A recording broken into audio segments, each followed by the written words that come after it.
ચાલો નમસ્કાર વિદ્યાર્થી મિત્રો, કેમ છો બધા? હવે આજે આપણે પાઠ 15 અંશસ્ત્રોતમાં સુધારણા અને લેક્ચર નંબર 22. હવે વિદ્યાર્થી મિત્રો, હવે આજે આપણે જે 15મો ચેપ્ટર ભણવાનું છે એ 15મા ચેપ્ટરની અંદર આપણે 15.2 પશુપાલનનો એક અભ્યાસ કરવાનો છે. બાકીનું છે એ કોર્સમાં આ વખતે નથી. તો હવે વિદ્યાર્થી મિત્રો જોવો, પશુપાલન. તો હવે પશુપાલન જે છે એ પશુપાલન કેને કહેવાય? તો કે પશુપાલન છે એ પશુઓ ઉપર આધારિત એક પ્રકારની ખેતી છે, બરાબર. અને આપણા દેશમાં છે એ પશુધન છે એની સંખ્યા વધારે છે. તો હવે આપણે જોઈએ તો સૌ પ્રથમ કે પશુધનના સંબંધનને પશુપાલન કહેવામાં આવે છે. પશુધનના પ્રબંધનને પશુપાલન કહેવામાં આવે છે. હવે આના અંતર્ગત ઘણા બધા કાર્યો છે. પશુપાલન ઉપર કેટલા બધા કાર્યો છે, જેમ કે એમાંથી દૂધ મળે આપણને, ઘણા બધા પશુઓનું ચામડું છે એ કિંમતી હોય છે, બરાબર. પછી કેટલા બધા પશુઓ છે જેમ કે હાથી, એના દંતસૂળ છે એ કામમાં આવતા હોય છે, બરાબર. પછી મરઘા છે, એવા બધા પશુઓ જે છે એના ઈંડાઓ અને એનું માંસ છે એ બજારમાં વેચાતું હોય છે, જુદી જુદી જગ્યાએ ઉપયોગમાં આવતું હોય છે.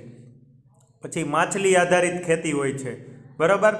ચાલો હવે એના પછી જેમ કે પશુધન છે એના ઉપરથી આપણને ખોરાક આપવો, પછી પ્રજનન અને રોગો પર નિયંત્રણ રાખવું.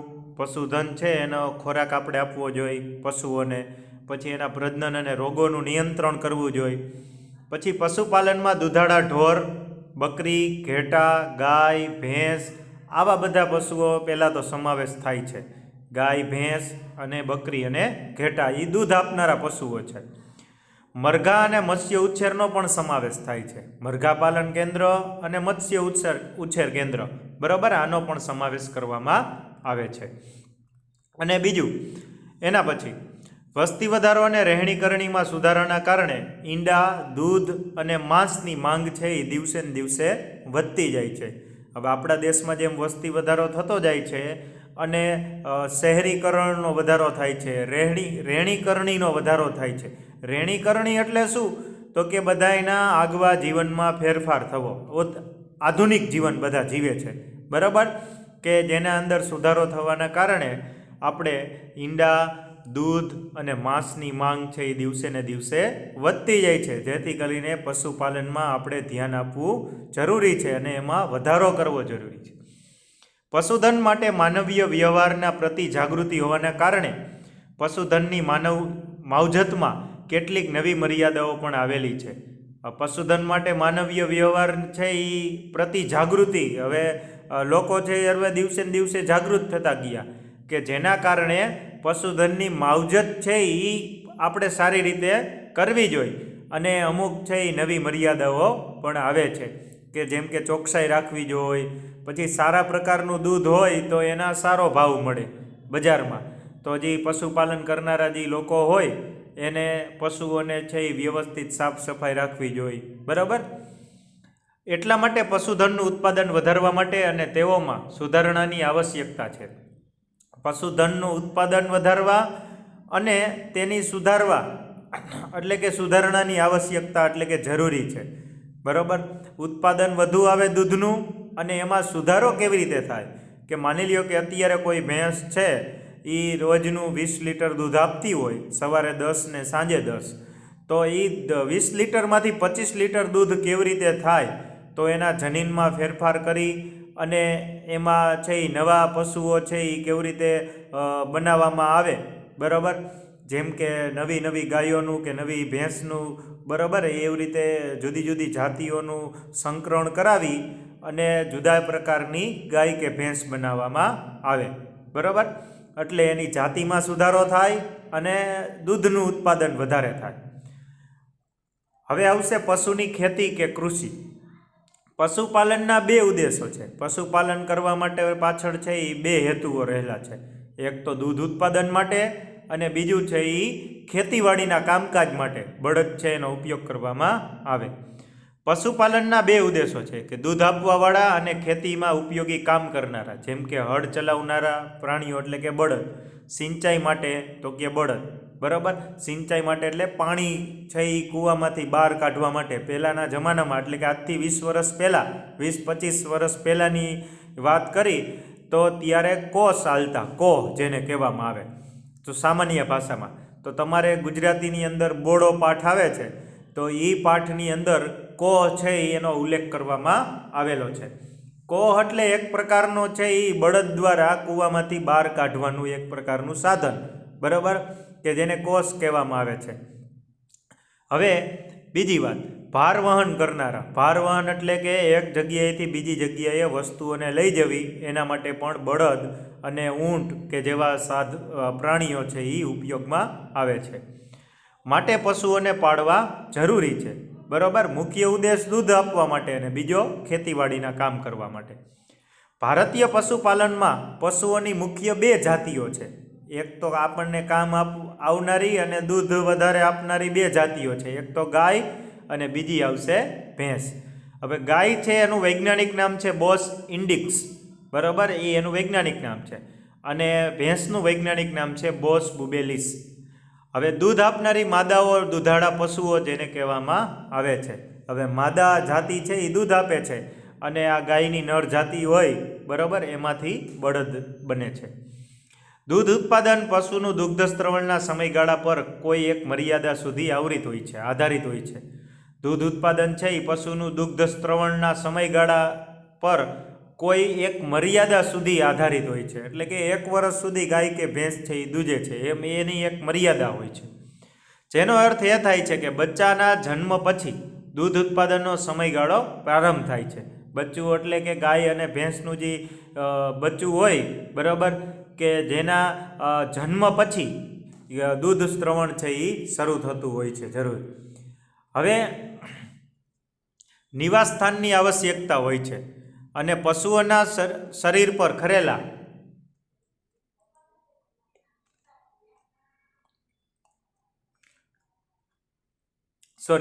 હવે જુઓ, હવે અહીંયા ગાય અને ભારતીય દુધાળા ઢોરની જાત, અહીંયા ગાય અને ભેંસ છે એના ફોટા આપેલા છે. હવે ગાયના એ ફોટા છે. આ રીતે દૂધ ઉત્પાદન દૂધ સ્ત્રવણ કાળને વધારી શકાય છે. તો લાંબા ગાળા સુધી કેવી રીતે એ દૂધ આપી શકે, તો એના માટે જુદી જુદી ગાયની જાતિઓ છે એ વિકસાવવામાં આવી છે. હવે લાંબા સમય સુધી દૂધ સ્ત્રવણ કાળ માટે વિદેશી જાતો જેવી કે જર્સી ગાય, બ્રાઉન સ્વિસ ગાયને પસંદ કરવામાં આવે છે કે જે વધારે સમય સુધી દૂધ આપે અને દૂધ ઉત્પાદન પણ વધારે છે. દેશી જાતો જેવી કે રાતી સિંધી ગાય, સાહિવાલ ગાય, આની અંદર છે એ રોગ પ્રતિકારક ક્ષમતા છે એ ખૂબ જ વધારે હોય છે, પણ દૂધ ઓછું આપે ઓલી ગાયોની સાપેક્ષમાં, પણ રોગ પ્રતિકારક ક્ષમતા વધારે હોય છે. જો આ બે જાતોનું સંકરણ કરવામાં આવે તો એક એવી સંતતિ ઉત્પન્ન થાય કે જેમાં બંનેના ઐચ્છિક લક્ષણો છે એ આપણને મળી જાય. એટલે કે આ બે ગાયનું સંકરણ કરવામાં આવે તો બંને જાતોના ઐચ્છિક ગુણધર્મ ધરાવતા, એટલે કે બેયના આપણે ઈચ્છા અનુસાર લક્ષણો મેળવી શકીએ. એટલે કે એકનું દૂધ ઉત્પાદન સારું છે અને બીજાની રોગ પ્રતિકારક ક્ષમતા પણ સારી છે. તો આ બે લક્ષણ આપણને એકમાં જોવા મળે. હવે અહીંયા પ્રશ્ન છે કે પશુઓની જાતમાં સુધારણા કરવા માટે સામાન્ય રીતે કઈ રીતનો ઉપયોગ કરાય છે અને શા માટે? તો કે સંકરણ છે એ કરાવી અને પશુઓની જાતમાં સુધારો કરવામાં આવે છે. અને શું કામ સુધારો કરવામાં આવે? તો કે દૂધ ઉત્પાદન વધારવા માટે અને એની રોગ પ્રતિકારક ક્ષમતા વધારે સારી રીતે થાય એના માટે છે એ આ પશુઓની જાતમાં સુધારો કરવામાં આવે છે. પશુ ક્ષેત્રની મુલાકાત લો અને નીચે આપેલ બાબતોની નોંધ કરો. જેમ કે પશુઓની સંખ્યા અને વિવિધ પ્રકારની જાતોની સંખ્યાની નોંધ કરો. પશુપાલન ક્ષેત્ર જ્યાં આપણે સામાન્ય રીતે અત્યારે આપણે કઈ ગૌશાળા, તો એની મુલાકાત લેવાની અને પશુઓની સંખ્યા કેટલી છે અને કઈ કઈ પ્રકારની જાતોના પશુ છે, ગાય, ભેંસ, ગાયના કેટલા પ્રકાર છે, બરાબર. એના પછી હવે વિવિધ જાતો દ્વારા દરરોજ મેળવાતા દૂધની માત્રાની નોંધ કરો કે ભાઈ જર્સી ગાય છે તો એ રોજનું કેટલું દૂધ આપે છે, સામાન્ય ગીરની ગાય છે એ કેટલું દૂધ આપે છે, રાતી સિંધી ગાય છે એ કેટલું, બરાબર. એવી રીતે ઉત્પાદનનું પ્રમાણ માનવીય વ્યવહાર આધારિત પશુપાલનમાં પશુઓનું સ્વાસ્થ્ય અને સ્વચ્છ ઉત્પાદન માટે ગાય અને ભેંસના શરીરની યોગ્ય સફાઈ અને યોગ્ય નિવાસ સ્થાનને સાફસૂફ કરવા પણ જરૂરી છે. હવે દૂધનું ઉત્પાદન કરવા માટે માનવીય વ્યવહાર ઉપર આધારિત હોવાના કારણે શું કરવું પડે તો કે પશુપાલનમાં પશુઓને સ્વાસ્થ્ય જોવામાં આવે અને સ્વચ્છ દૂધ ઉત્પાદન માટે ગાય અને ભેંસ છે એની યોગ્ય સફાઈ કરવી જોઈએ, એને અમુક ટાઈમે નવડાવવા જોઈએ, બ્રશથી સાફ સફાઈ કરવું જોઈએ, એનું મોં છે એ મીઠા વડે સાફ કરવું જોઈએ, બરાબર, કે જેના કારણે છે એ દૂધ ઉત્પાદન વધે અને એનું સ્વાસ્થ્ય સારું રહે. પછી નિવાસસ્થાન સારું હોવું જોઈએ, એની સાફ સફાઈ થવી જોઈએ. પશુઓના શરીર પર ખરેલા વાળ અને ધૂળને દૂર કરવા માટે નિયમિત પશુની સફાઈ કરવી જોઈએ. હવે પશુના શરીર ઉપર જે વાળ છે અને જે ધૂળ એ ચરવા જતી હોય ગાય કે ભેંસ, તો છે એના ઉપર ધૂળ જે લાગુ પડેલી હોય, બરાબર, કે ધૂળ ઉડીને આવી હોય એને સાફ કરવા જોઈએ રોજ. તેઓનું નિવાસ સ્થાન એટલે કે જે એને ખાવાનું હોય, આપણે જેમ થાળીમાં ખાય તો પશુઓ જે જેમાં ખાય છે એને ગમાણ કહેવામાં આવે છે, બરાબર. એટલે કે ગમાણ છે એ ધાબાવાળું અને હવાની અવર જવરવાળું હોવું જોઈએ, નીચે વ્યવસ્થિત ધાબું હોવું જોઈએ, બરાબર, પાકું સિમેન્ટનું, એને ધાબાવાળું કહેવામાં આવે છે. તો નીચે છે એ ગારો અને એવું થતું હોય તો પશુઓ સતત ભીનામાં રહે, બરાબર, કે કારણ કે એના મળમૂત્ર અહીંયા તેન જગ્યાએ હોય તો છે એ ઠંડામાં રહે તો પશુઓ બીમાર પડે, એને ઠંડુ લાગે નીચે, તો વ્યવસ્થિત સાફ સફાઈ કરવી જોઈએ. ધાબાવાળું હોય તો એનું છે એ યુરિન છે એક જગ્યાએથી બીજી જગ્યાએ નીચે વહી જાય. આવા નિવાસ સ્થાનની તેઓ વરસાદ, ગરમી અને શિયાળાના ઠંડીથી બચી શકે છે. હવે હવાની અવર જવર યુક્ત અને ધાબાવાળું હોય તો વરસાદના કારણે છે એ વરસાદ ન આવે, ઉપર વ્યવસ્થિત પાકું છાપરું હોય, પછી ગરમી એને ન થાય, પછી શિયાળાની ઠંડી એને બહુ ન લાગે, બરાબર. આ ત્રણેય ઋતુ છે એની સામનો કરી શકે એવું એનું રહેઠાણ હોવું જોઈએ. નિવાસ સ્થાનનું ભૂમિ એટલે કે ભોંયતળિયું ઢોળાવવાળું હોવું જોઈએ.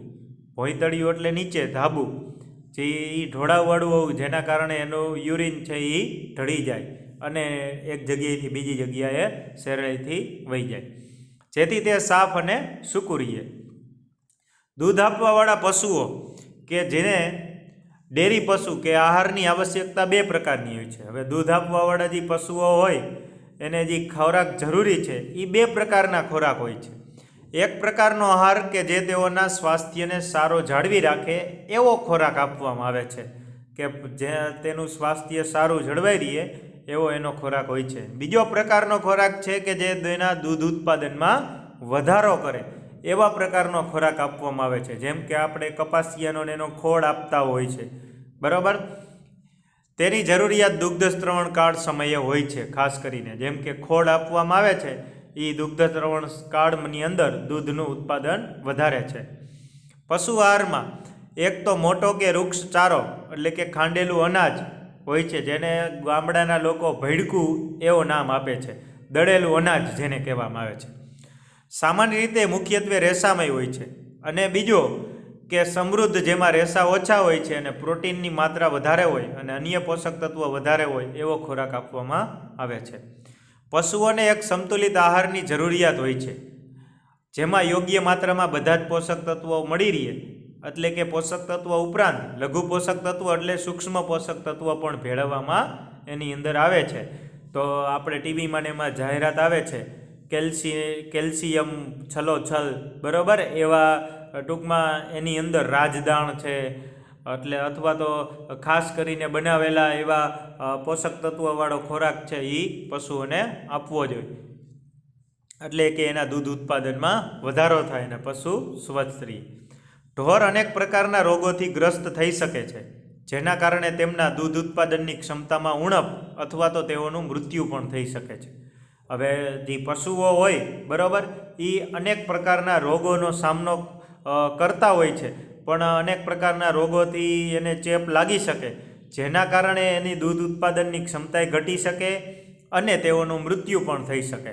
હવે જો પશુઓ છે એ સ્વસ્થ ન હોય અને એનું દૂધ છે એ કોઈ માણસો એટલે કે આપણે ખાઈ પીએ તો આપણને પણ એનો રોગ થવાની શક્યતા રહે છે. એક સ્વસ્થ પશુ નિયમિત રીતે ખાય છે અને સારી રીતે બેસે છે અને સારી રીતે ઊભા પણ થઈ શકે છે. આ એની નિશાની છે. સ્વસ્થ કેને કહેવાય?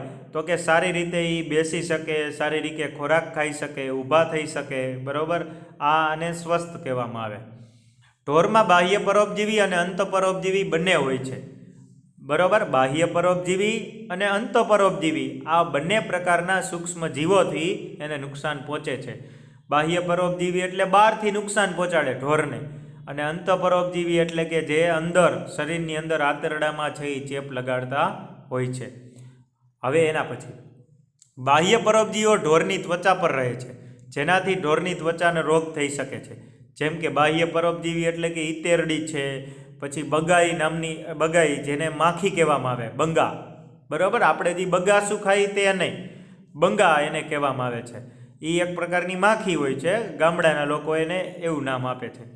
તો આ જે ઈતરડી છે, બરાબર, અને જે આ માખી છે એ અથવા તો મચ્છર છે, આ ઢોરને છે એ ચામડી ઉપર બેસી અને એને કરડે છે અથવા તો જુદા જુદા રોગ નોતરે છે. અંતઃપરોપજીવી છે એ ઢોરની અંદર આંતરડાની અંદર યકૃત કૃમિ છે એ અંદર ઢોરના આંતરડાની અંદર છે એ નુકસાન પહોંચાડે છે અને આંતરડામાં સોજો લાવે છે.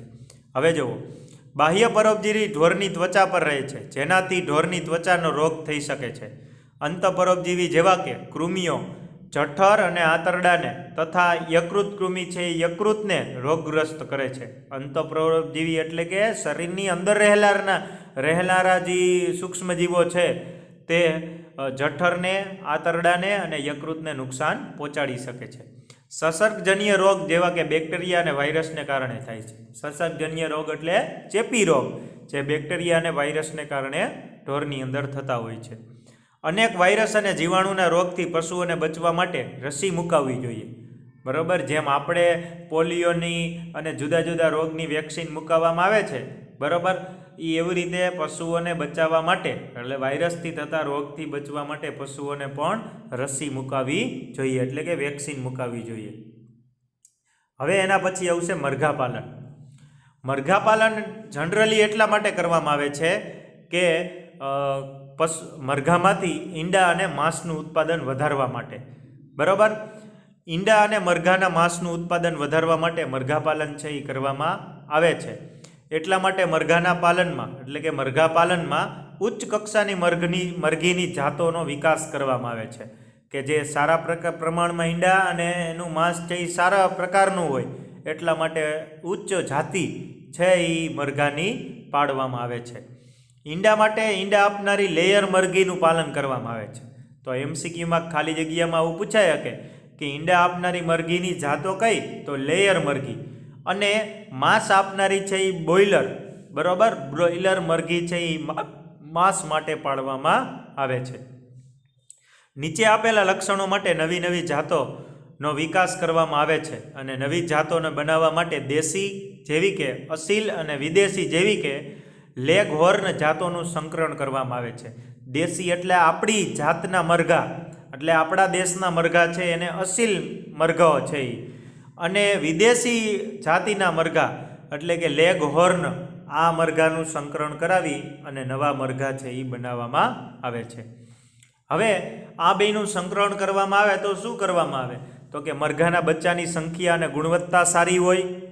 બીજું, નાના કદના બોઇલર માતા પિતા તેમજ બચ્ચાઓનું વ્યવસાયિક ઉત્પાદન હેતુ, નાના કદના બોઇલર છે એ માતા પિતા દ્વારા તેમના બચ્ચાઓનું વ્યવસાયિક ઉત્પાદન હેતુ માટે છે એ આ બે જાતુઓનું સંકરણ કરવામાં આવે છે.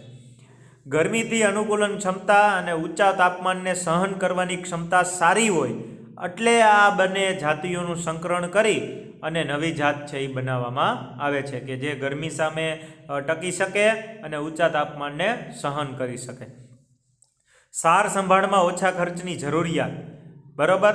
સાર સંભાળ એટલે કે મરઘા પાલન કરવા માટે એની જે સંભાળ રાખવામાં આવે એના માટે ઓછો ખર્ચો થાય, બરાબર, એવું આ જાતિ છે એનો ખર્ચ ઓછો આવે એવી એના માટે નવી જાતિ વિકસાવવામાં આવે છે.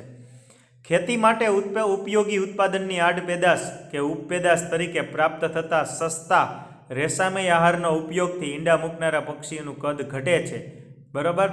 ખેતી માટે ઉપયોગી ઉત્પાદનની આડપેદાશ કે ઉપપેદાશ તરીકે પ્રાપ્ત થતા સસ્તા રેસામય આહારના ઉપયોગથી ઈંડા મૂકનારા પક્ષી છે એનું કદ ઘટે છે, બરાબર, કે જેના કારણે છે એ ઓછો ખોરાક લઈ અને ઈંડા સારી રીતે આપી શકે છે. હવે નીચે આપેલા વિધાનનું વિવેચન કરો. એ રસપ્રદ છે કે ભારતમાં મરઘા ઓછા રેસાના ખાદ્ય પદાર્થને ઊંચી પોષકતાવાળા પ્રોટીન આહારમાં પરિવર્તન કરવા માટે સૌથી વધારે સક્ષમ છે, કે જે માનવ ખાદ્ય પદાર્થ તરીકે અયોગ્ય છે, બરાબર. હવે ઓછા રેસાના ખાદ્ય પદાર્થને ઊંચી પોષકતાવાળા પ્રોટીન આહારમાં પરિવર્તન કરવા માટે એ સક્ષમ છે, આપણા ભારતના જે મરઘા છે. હવે ઈંડા અને બોઇલરનું ઉત્પાદન. બોઇલરના બચ્ચાઓના સારા વૃદ્ધિ દર અને સારા આહાર દક્ષતા માટે વિટામિનથી ભરપૂર આહાર આપવામાં આવે છે. તેઓનો મૃત્યુદર ઓછો રાખી અને તેઓની પાંખો અને માંસની ગુણવત્તા જાળવી રાખવા માટે સાવચેતી રાખવી જરૂરી છે. બોઇલરના બચ્ચા છે એ એમ સારો વૃદ્ધિ દર થાય અને સારી એનો આહાર દક્ષતા સારી હોય, એટલે કે વિટામિનથી ભરપૂર એને આહાર આપવામાં આવે છે. તેઓનો મૃત્યુદર ઓછો રાખવામાં આવે, બરાબર, એના માટે એને સારો ખોરાક રાખવામાં, અને તેઓની પાંખ અને માંસની ગુણવત્તા વધારે સારી જાળવવી પડે એની સાવચેતી રાખવી જરૂરી છે.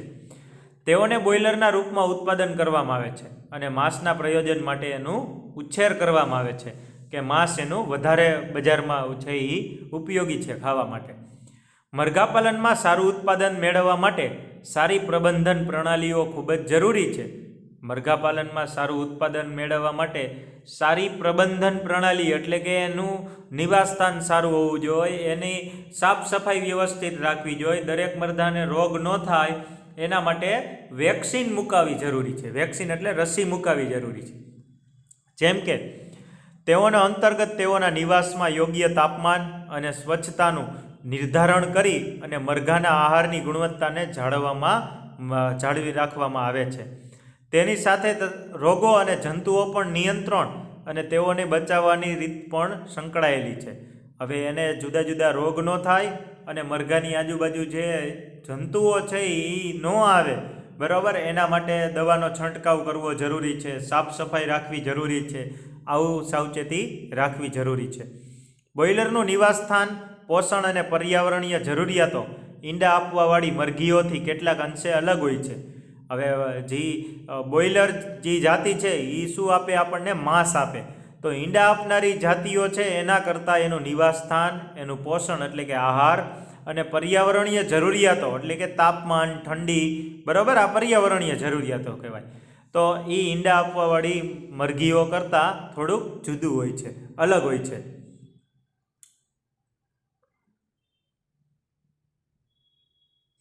હવે બોઇલરના આહારમાં પ્રોટીન અને ચરબી વધુ માત્રામાં હોય છે, કે જે મરઘાના આહારમાં વિટામિન એ અને વિટામિન કેની માત્રા પણ વધારે હોય છે. બોઇલરના આહારમાં પ્રોટીન અને ચરબી વધુ માત્રામાં હોય છે અને મરઘાના આહારમાં વિટામિન એ અને વિટામિન કેની માત્રા વધારે હોય છે. જીવાણુ, વાયરસ એટલે વિષાણુ, જીવાણુ એટલે બેક્ટેરિયા અને વાયરસ એટલે વિષાણુ અને ફૂગ, પરોપજીવી અને પોષણની હીનતાને કારણે મરઘીઓમાં ઘણા પ્રકારના રોગ થઈ શકે છે. આમ સફાઈ તથા સ્વચ્છતા પ્રત્યે વિશેષ ધ્યાન રાખવું જરૂરી છે. સફાઈ અને સ્વચ્છતાનું વિશેષ ધ્યાન રાખવું જરૂરી છે. તેના માટે નિયમિત રીતે રોગાણુ નાશ કરનારા પદાર્થોનો છંટકાવ કરવો જરૂરી છે, બરાબર. નિયમિત રીતે રોગાણુ નાશ કરનારા એટલે કે રોગનો નાશ કરનારા પદાર્થોનો છંટકાવ જરૂરી છે, એટલે દવા, બરાબર. મરઘીઓને સંસર્ગજન્ય રોગોથી બચાવવા માટે રસી અપાવવી જોઈએ, જેનાથી રોગના ફેલાવાથી તે ગ્રસ્ત ન થાય. આ સાવચેતીઓને અનુસરવાથી રોગોના ફેલાવાની દિશામાં ઘટાડો થાય છે અને મરઘાને ન્યૂનતમ નુકસાન થાય છે. ન્યૂનતમ એટલે ઓછામાં ઓછું નુકસાન થાય છે, બરાબર. એને રસી આપવી જોઈએ અને એની આજુબાજુ દવાનો છંટકાવ કરવો જોઈએ, જે કીટનાશકો અથવા તો રોગનાશકો જે છે, બરાબર, એવા નાના નાના સૂક્ષ્મજીવોનો નાશ કરે છે. મરઘાપાલન કેન્દ્રમાં જાઓ અને વિવિધ પ્રકારની જાતોનું અવલોકન કરો અને તેઓની આપવામાં આવતો આહાર, તેનું નિવાસસ્થાન કેવું છે અને પ્રકાશની સુવિધા કેવી એને આપવામાં આવે છે, સૂર્યપ્રકાશની. ઈંડા દેવાવાળી લેયર મરઘી અને માંસ આપનારી બોઇલર મરઘીની ઓળખાણ કરો. બરાબર. ચાલો હવે એના પછી આપણે મત્સ્ય ઉછેર કેન્દ્ર એટલે કે મત્સ્ય ઉત્પાદન એના વિશે આપણે આગળ અભ્યાસ કરશું. અને આના જે વિદ્યાર્થી મિત્રો આ પાઠના પ્રશ્ન છે હું તમને ફોટા પાડી અને એપ્લિકેશનમાં મોકલી દઈશ, અથવા તો હું પ્રશ્ન મોકલીશ તો એ નવનીતમાંથી તમે ગોતી અને પછી લખી લેજો.